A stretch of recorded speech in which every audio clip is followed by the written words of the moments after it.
Closed for business, weeks of lockdown in many parts of the world has crippled local economies, and governments are desperate for a longer-term solution. One idea being touted is a so-called immunity passport. Some countries are looking at issuing those to people who've been screened for the presence of antibodies, in the hope they can return to work. But the World Health Organization has poured cold water on this, saying in a statement, "There is currently no evidence that people who have recovered from COVID-19 and have antibodies are protected from a second infection."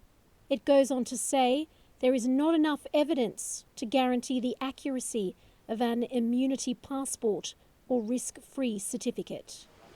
There are many countries already testing for the presence of antibodies to see who's been exposed to the virus, but much more research is needed. So there are a range of immunological techniques which are being used to study whether or not these antibodies are actually protective and neutralise the virus, or whether they are simply markers of past infection. That is a crucial area of science which we need to understand. The WHO says some existing studies of people who have recovered from COVID-19 are showing low levels of antibodies.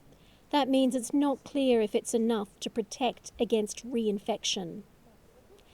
It even warns so-called immunity passports could increase virus transmission or stop people from taking precautions.